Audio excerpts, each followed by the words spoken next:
So I'm just going to disclose this right now.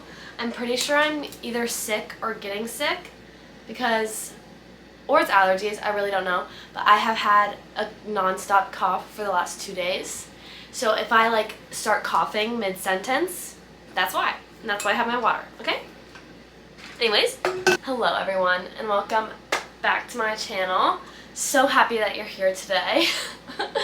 But basically we're doing a May-June book reading wrap-up. Technically June is not over right now. What day is it? It is the 24th of June, but I go out of town soon, so we're doing it now, and I'm pretty sure I'm gonna read like one more book before June is over. 1 or 2. I don't really know because I'm rereading better than the movies right now. But yeah. Also, I hope y'all appreciate this video because I literally spent like hours, I spent like an hour writing a bunch of descriptions for these books. So, and let's just get started. I'm really excited. How many books do we have? Hang on. 10 books in May and June combined.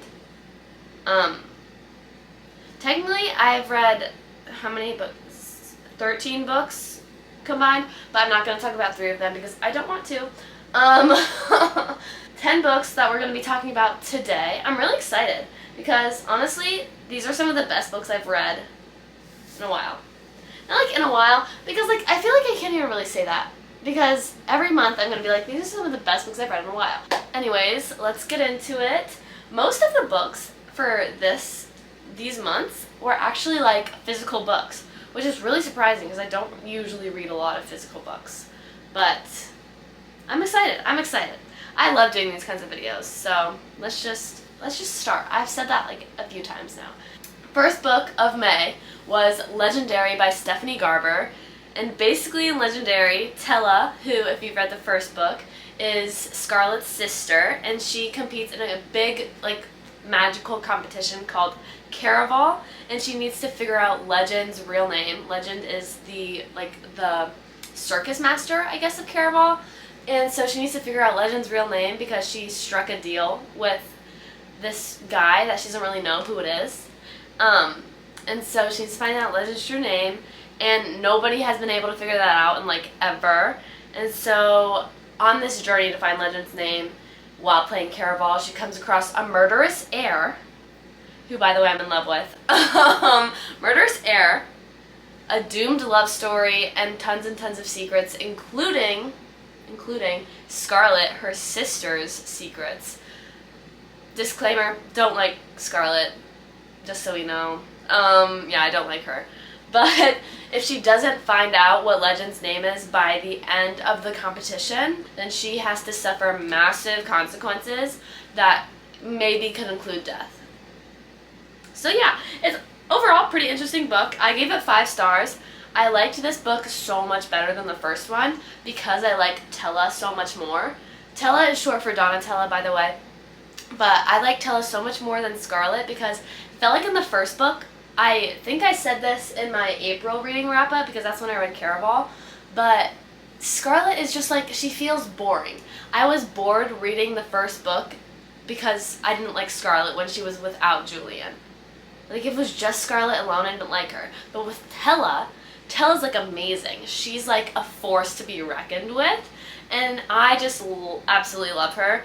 I also like Tella's love interests and like love story way more than Scarlett's, like way more. So yeah, and overall just highly recommend this whole series, honestly. It's a really good series. Very fantasy, and it's like so magical and amazing. It just really takes you to a different world, and it's like crazy, and I love it. So yeah, 5 out of 5 stars. Loved it. Love Tella. Love Legend. Love Jax. So yeah. Next book that I read in May was Finale by Stephanie Garber, which is the 3rd and final book to the Caraval series. And what happens in this book is, well, okay, it's kind of hard to explain what happens in this book without spoiling the first 2 books because, like, I'm not even gonna lie to y'all, I went to pick up this book, like, after I finished this book, I went to pick this one up the same day. So thank you to my dad for taking me to Barnes & Noble that very same day to read this book, and then I started reading it when I got home. Um, I was looking at the summary for this book without actually like reading the last 50 pages of the Legendary, and I spoiled it for myself. So that was fun. So make sure to read the book, like the book before you read the summary even of this book, because you will spoil it for yourself. But I'm going to give you the summary without spoiling it. So basically, Caraval's over, but like the real game and like real life starts, and there's more like magic and stuff, which is really cool. But literally like insane things happen. Tella has to make massive like life-changing decisions that include how her future is gonna go and like how her love life is gonna go. And Scarlet is going through a lot of hard things. Like, I kind of feel bad for Scarlet in this book, but like I don't really care. I don't know, I just don't like Scarlet. But she has to make like even bigger decisions that won't only affect her but like other people's lives.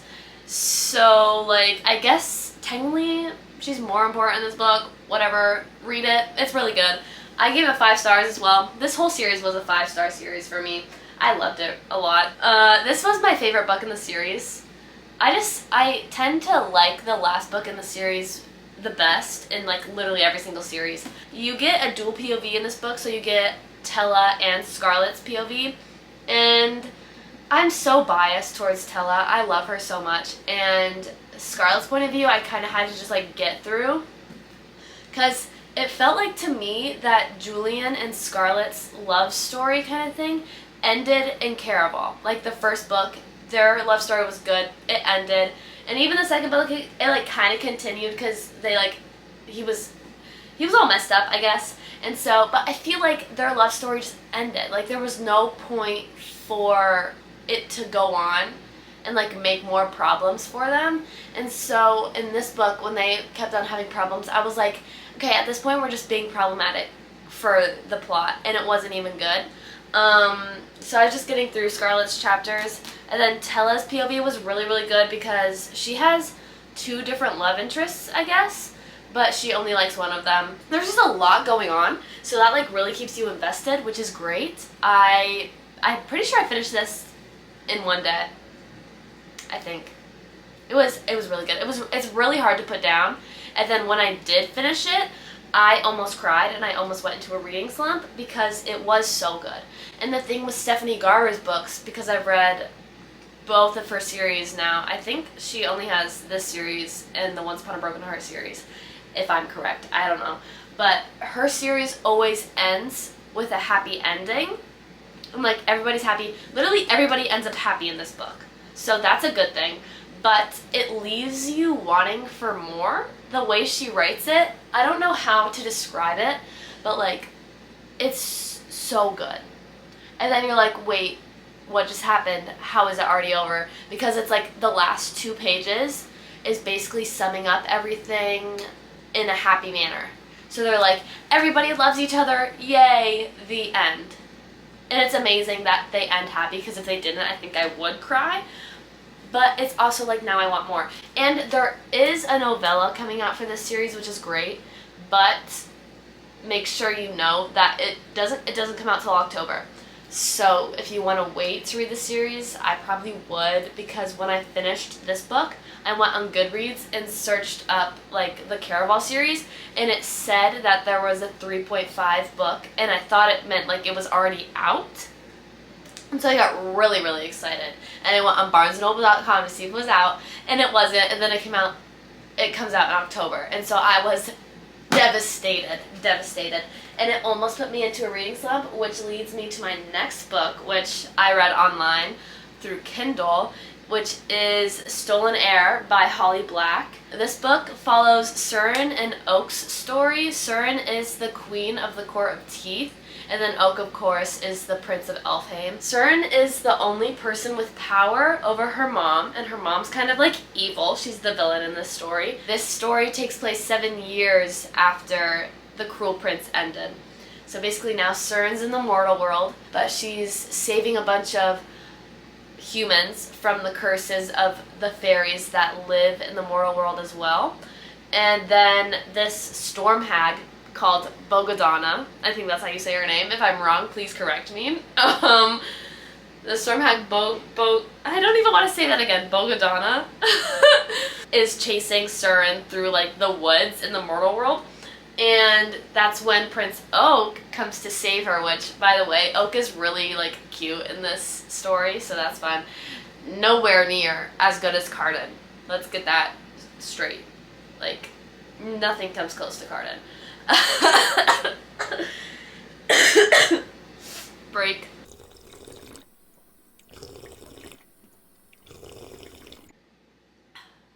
Okay. Where was I? Oh, okay, so basically when Oak finds Surin, Oak is like, hey, I'm on a mission going to the Court of Teeth. Can you come with me? And she's like, I don't know. She's kind of like indecisive. And then she ends up going with him. Then she has to like guard her heart from him because she's kind of falling for him a little bit. Because obviously in the end of the Queen of Nothing, basically the whole thing happens with like Oak and Surin, where Oak is like, I want to save that girl, and it's like Surin from the Court of Teeth. So they save her and whatever, and so Oak and Surin get to talking, and they're kind of like childhood friends.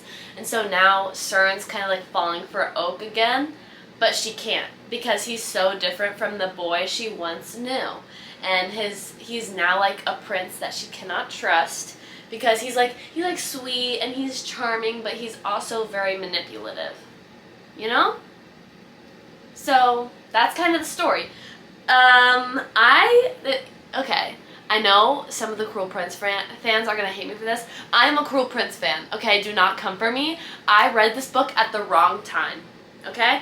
I gave this book a 3.5. That's not terrible. That's not terrible. I definitely read this book at the wrong time. Because once I finished Finale by Stephanie Garber, I just didn't want to read anything that wasn't in that world with those characters. And so I kind of just needed like a happy, fluffy little romance that would have been quick-paced, and I could have finished it in like a day. And instead of reading one of those books, I picked up Stolen Heir, which is a confusing fantasy book. So I was just very confused throughout the entire story. When I finished The Stolen Heir, I went on YouTube and I looked up like a plot, like a plot recap of the story, and so I kind of got it a little bit more, I guess. I don't know, I just wasn't invested. I didn't feel like I didn't feel like I could really connect with the characters that much. Like, usually once I finish a book, I'm like, oh my gosh, I feel like I knew the characters. Like, I feel like I was in that world. And that's how I felt with The Cruel Prince, but that's not how I felt with Stolen Heir. And so it just really hasn't made me want to read the next one, because there's The Prisoner's Throne that's out, and I haven't picked that up yet. So eventually I'll read it, but not now. And I'm gonna say this, if you're reading The Stolen Heir because you just finished The Cruel Prince and you're like, I want to be back in that world again, I feel like it'd probably be like, you're definitely gonna go back in that world, but they like mention Cardan and Jude 1 or 2 times, and that's it. I haven't read the second one, so I don't know if they mention them more in that, but don't go into it expecting a Cardan and Jude story, because the way it ends,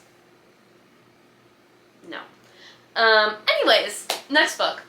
So I learned my lesson from reading The Stolen Heir after Caraval, and I finally picked up a cute little rom-com book.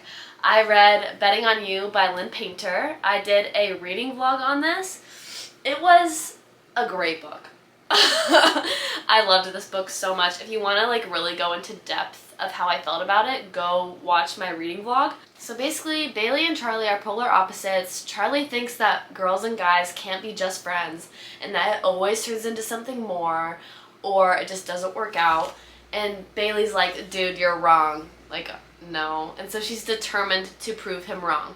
But when her mom gets a new boyfriend, Bailey wants to sabotage this new guy because she doesn't like him. And so she goes to Charlie, and they decide that they're going to start fake dating. Right. Of course, that's the logical thing to do. So they start fake dating, and things that should have been fake feelings turned into real feelings. And even though they're both feeling this way, they don't know that each other's feeling like this. And so Charlie decides to start deflecting the feelings that he has for Bailey and kind of starts pushing her away because he's afraid that if she knew his real feelings for her, then their friendship would be broken, and he values their friendship way too much to let that happen. And that's basically the plot. And then you gotta read to find out the ending. It's a really, really, really great book. It's by Lynn Painter, so of course it's gonna be amazing. I really liked it. I gave it a 4.5. The only thing that would have made it a 5-star, which it was so close to being a 5-star, y'all. Like, literally so close. But it's a dual POV, so we get Bailey and Charlie's point of view, which is like a new thing for Lynn, because none of her other books do that, or the YA books. I don't read her adult books. That's a new thing. And so when I picked it up and I saw Charlie's point of view, I was like, huh? And so that was amazing, but we don't get that much of Charlie's point of view. The only thing that would have made a 5-star for me is if we had more of Charlie's point of view. Because literally, I talked about this in my reading blog, because I'm gonna say it again because it's ridiculous. So this is one of Charlie's chapters, chapter 5. He has 1, 2, 3 pages. And that's like his normal chapter. And then Bailey, we get 1, 2, 3, 4, 5, 6, 7, 8, 9, 10, 11. 11 pages in that chapter. It's another Bailey chapter. 12, 13, 14, 15, 16, 17, 18, 19, 20, 21, 22, 23, 24, 25. 25 pages. And Charlie gets 3 in the beginning and 1, 2, 3, 4 pages at the end. So if Charlie had more point of view, like if we had more of Charlie's point of view in this book, it would have been 5 stars so easy. We're still in May, by the way. We have Once Upon a Broken Heart by Stephanie Garber.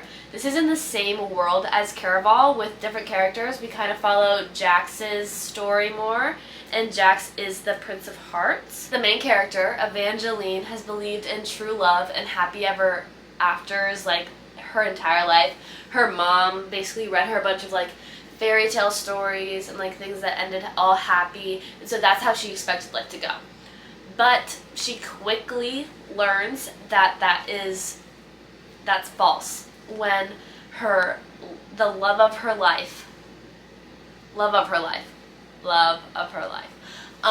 marries another girl. Crazy, right? That's how the book starts. That's like in the first few pages. So trauma dumping.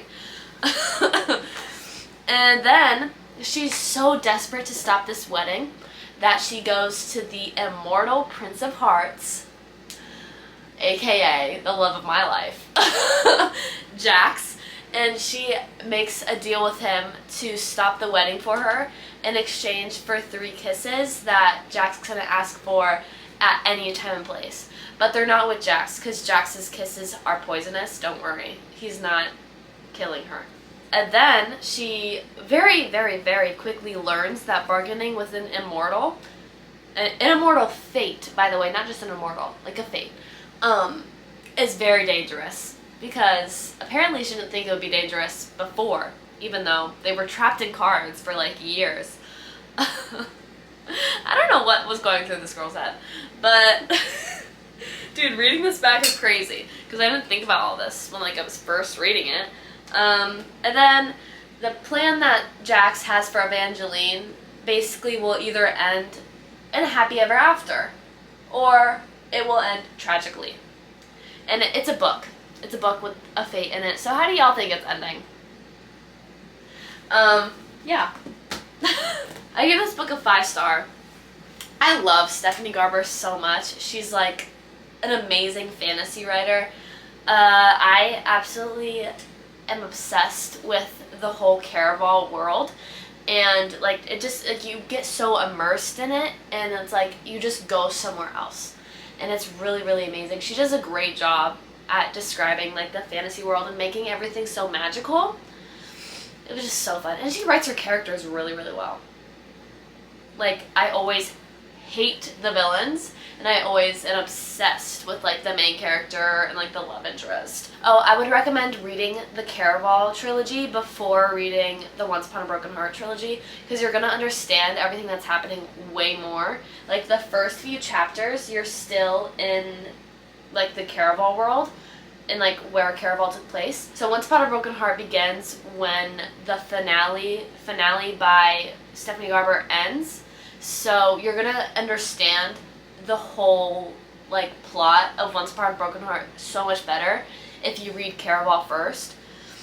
You don't necessarily like have to, but it's really helpful. And I think you should, because Caraval's a really good series. I like the Once Upon a Broken Heart series a lot better than I liked the Caraval series. I think mostly because I like the characters much more. Next book in May was The Ballad of Never After by Stephanie Garber. This is the second book in the Once Upon a Broken Heart trilogy. Y'all, wait, my voice. Okay, I'm sorry if my voice is like giving out. Hang on, water break.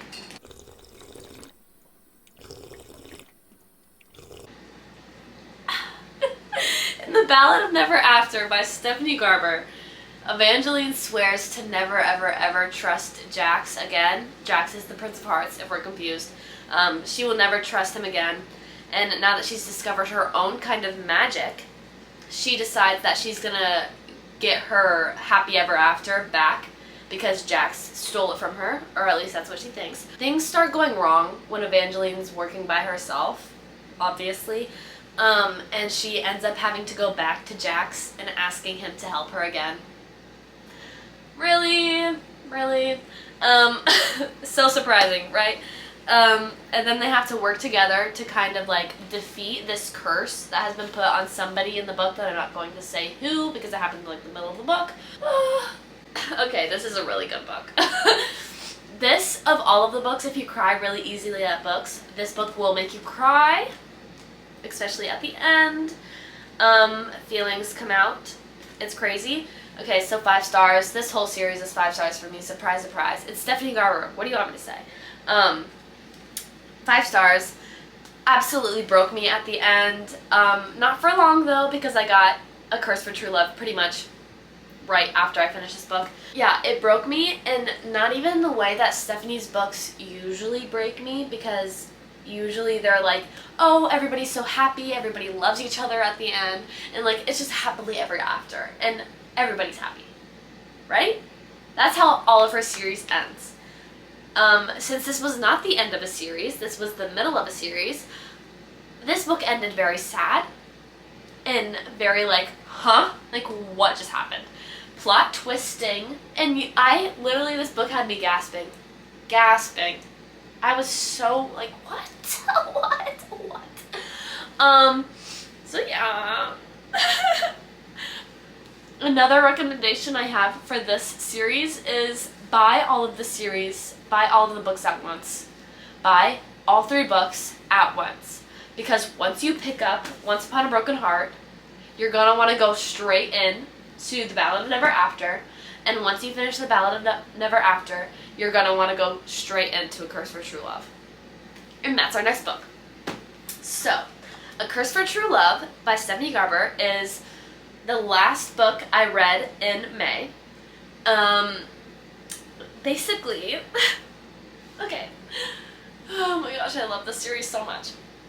Okay, so basically what happens in A Curse for True Love is Evangeline supposedly got her happy ever after. She got her happy ending, or at least that's what she thinks.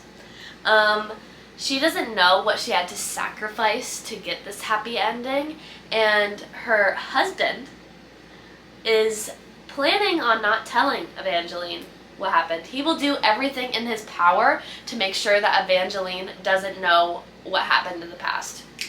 Right? Oh my gosh. This book is so crazy. What her husband has to do to ensure that Evangeline doesn't know what happened in her past is to kill the Prince of Hearts, or Jax. I didn't take this very well. When I heard that, I was like, excuse me? You're gonna do what to him? To the love of my life? No. In the end, what happens is that blood is shed,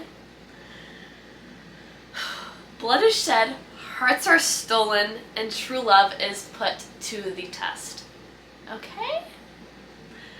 Heavy on the blood is shed part. Heavy on it. So, my review of this book, 5 out of 5 stars. If there was a higher rating than 5 out of 5 stars, it would be that. Love this book. Love it so, so, so much. Best book in the series. Surprise. It's the last book in the series, therefore the best book in the series. Oh my gosh. I absolutely despise Apollo with like every ounce of my heart. I'm not going to tell you who Apollo is. You could probably guess it. But Apollo is so awful. I hate him so much. And then I hate Apollo. Oh my goodness. Okay, moving on from Apollo. I'm obsessed with Jax. He's even better in this book. This book literally had me gasping every other page. Every other page. I was sitting in my living room in the corner of my couch reading this book, and my whole family would like look over at me when I gasped. And it was like, are y'all not used to be gasping by now? Like, I read books in front of y'all all the time. I make weird noises when I read too. I'm like, what? I'll be like talking to my book, and my little sister will like look at me and she's like, what are you doing? I'm like, mind your business, mind your business. And yeah, gasping every other page. Apollo was literally pure evil. He's just evil. There's no ounce of good in there. But switching tones a little bit, we get Evangeline's point of view, we get Jax's point of view. Oh my gosh, Jax's point of view is amazing. I'm so glad that she included that in that last book. But also, we get Apollo's point of view. Yeah, I was so devastated when this book ended. Like, I think even more devastated than I was when the Caraval series ended. I think so. Because I just don't understand how Stephanie Garber manages to make me feel happy and sad at the same time. Okay, now we're transitioning to June, and the first book I read in June was The Inheritance Games by Jennifer Lynn Barnes. In The Inheritance Games, Avery Grams, I think that's what her name is, Avery Grams inherits a billionaire's fortune. Literally, like, almost everything that he has been left to this girl that is poor, lives in the middle of the nowhere, has no parents. Yeah, and she's like, what the freak? Why did I inherit this stuff? And so she has to work with the Hawthorne brothers, which is this billionaire's grandsons. There's 4 of them. And she has to work with them to figure out why this billionaire dude left all the money to Avery. She's like, dude, why do I have this? Like, this is weird. And the whole family's mad at her, even though she didn't really do anything. The whole family's mad at her. Yeah. And she also has to learn to adapt to the new lifestyle that's literally just been like handed to her and like shoved in her face. So overall, the summary sounds pretty interesting, right? That's what I thought too. I gave this book a 3-star. 3-star is not good for me. I've only rated 2 books 3 stars, including this one. It was fine. It was fine.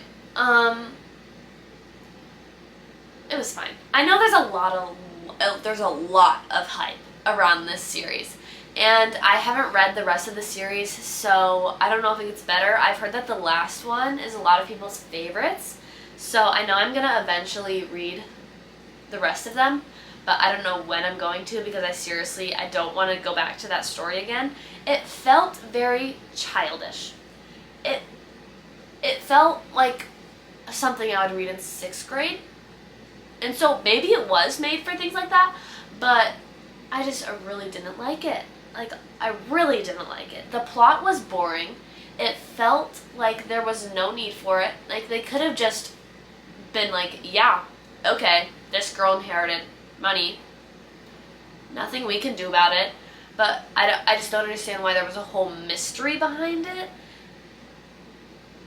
And the mystery was so slow. Like, it was so slow.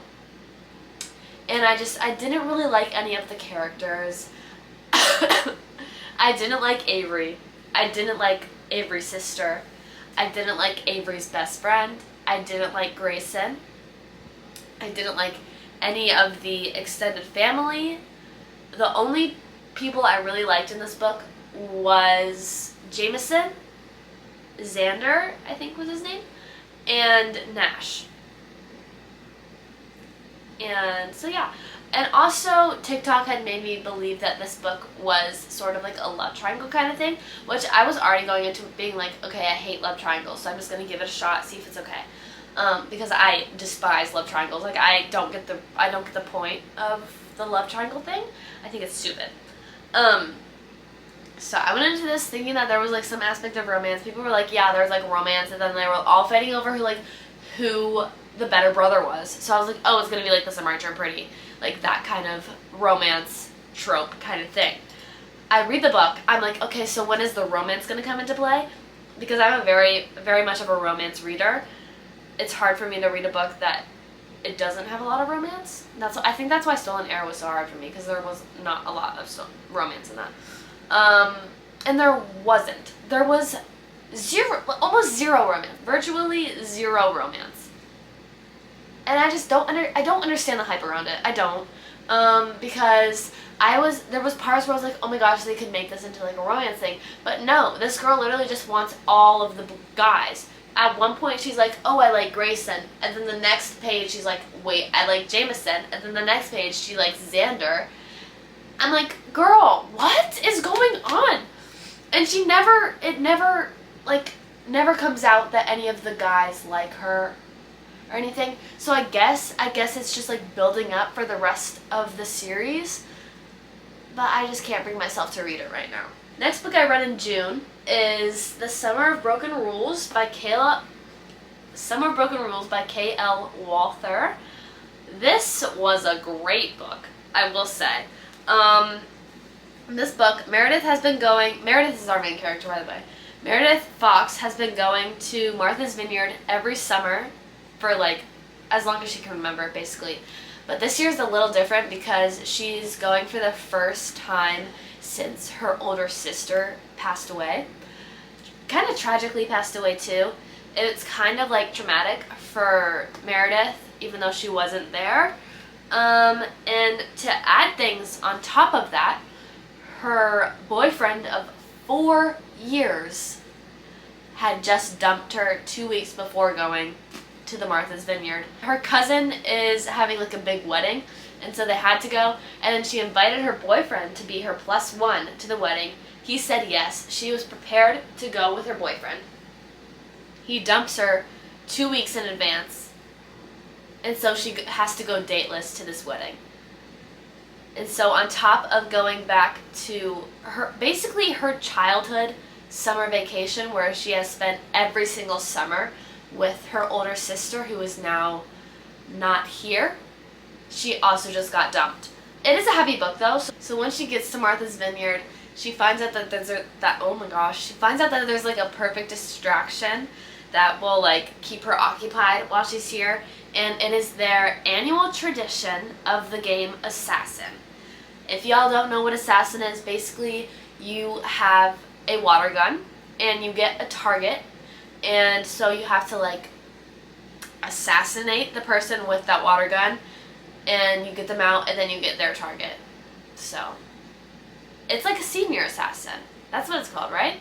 Senior assassin, but instead of seniors, it's like family, and on this big giant island. So that's like the perfect distraction for her. She ends up making a pact with one of the groomsmen, and oh my gosh, I love him.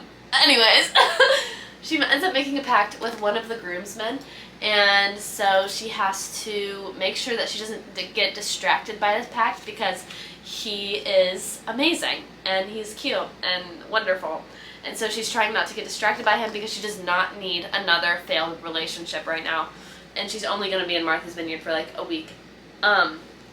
So she has to not get distracted by him. So as the week progresses, she basically ends up getting the groomsman as one of her targets, and that makes everything go a little sideways. She couldn't help herself from falling for him, so she's already in love with him, y'all. And so when she gets him as a target, she's like, crap, what do I do now? And so the decision that she makes ends up costing her the game. Like, she doesn't win the game because she likes this guy now. And she also, it costs her her heart. So yeah, it's a really, really, really great book. I super highly recommend it. I gave this 5 stars. I'm absolutely in love with Wit.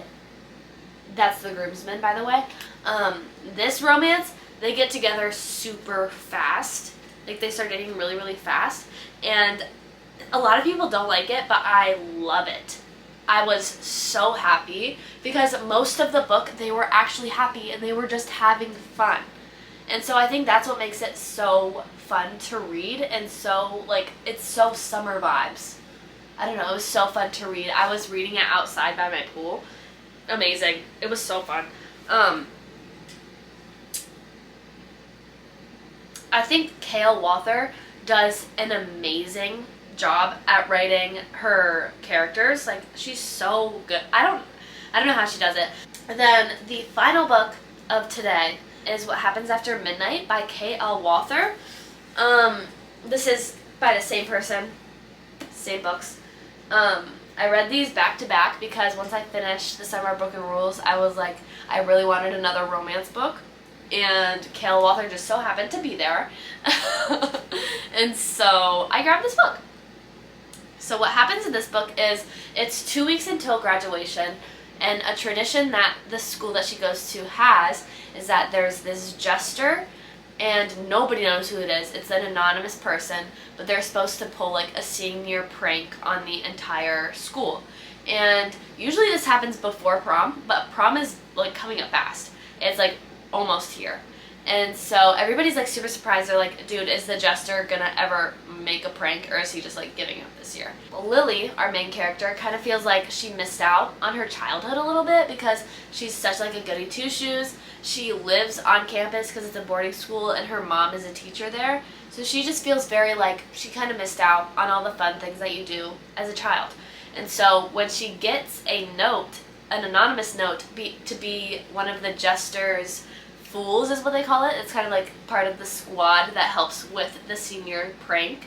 She is like, oh my gosh, this is the opportunity for me to put my goody two-shoe days behind me, right? And so she takes it up real quick. She's like, yeah, I'll do it. Let's do it. And she figures out very, very, very quickly that the jester is her ex-boyfriend, Tag Swell. And so her feelings for Tag are very much still existent. Like, she still has very strong feelings for him. And so when they're forced to be like hanging out with each other all night to make the senior prank like come to life, feelings kind of rise. Things happen. And also, as they're doing the senior prank, they have to sneak around in the middle of the night when their curfew is like 10:30. And so they're out. They started at 12. They end at like 4 in the morning. And so they have to not get caught by campus security. So that's a big part of the plot. And so it's a really good book overall. I gave it a 4-star. I love, love, love how K.L. Walther writes her characters. I think that she does such a great job at like portraying them. It was really, really good. The relationships, like the relationship between Lily and Tag are so cute. There's literally no bad feelings towards each other, which is amazing. Like, usually when you think of ex-boyfriend, you're like, oh my gosh, they probably hate each other. And honestly, that's what I thought at first too. Like, when I was reading the back, I was like, wait, ex-boyfriend. And so, yeah, but no, they still like love each other, and it's really, really cute. I liked the Summer of Broken Rules a lot better than I liked this one. This one, now like thinking back on it, it felt a little cheesy, like just a very tiny bit, but it's a young adult book, so like it's a young adult romance book, and the cover looks like this. So I mean, of course you're gonna get a little cheese in there, but it was still cute. It was fast paced. I finished it in like a day. I wouldn't recommend reading this during the summer. I read this during this, well, I literally just read it I would recommend reading it more in like the fall or the winter time. Even though it's like basically it's their summer because they're 2 weeks away from being in summer, I don't think it's a very much of a summer book. So yeah, I would probably read this during the fall. Other than that, it was pretty good. This is all of the books that I've read in May and June. All 10 books. And I'm pretty sure my voice is about to give out. So I'm gonna go. Thank you so much for watching. I hope you enjoyed this video. If you like the book content, please like this video. And comment that you like the book content so I can know to keep making more book content. And then comment some book recommendations that you have for me. I don't read any spice though, so don't recommend books with spice.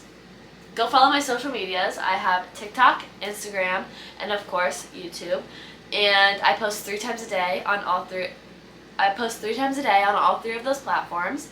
And it's pretty much just chaotic content, which is so fun. Like what? Thank you guys for bearing with my voice and the coughing this video, and I hope you have the best day ever. I love you guys so much, and go read some more books. Okie dokie, let's get into the video. Do you like that? Practicing my accent for London. Yeah, okay.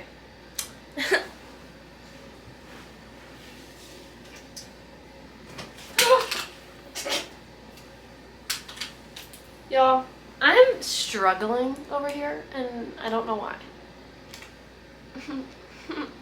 Okay. By the way, this light that I just put on y'all might die like mid-video. If it does, just ignore it, okay? Okay, you're gonna have to cooperate while you're alive, though. Gosh. Struggling. Okay. Throwing things everywhere. Gosh, oh my gosh. Why are this is the heaviest book stack ever. Thumbnail time. This is difficult, y'all. This is difficult.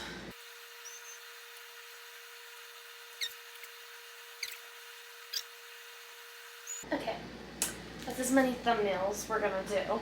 Charlie thinks that like boys and girls or women and boys and guys or girls and what the freak am I saying? Is that right grammar? The only thing that would have made it a 5-star for me is bro,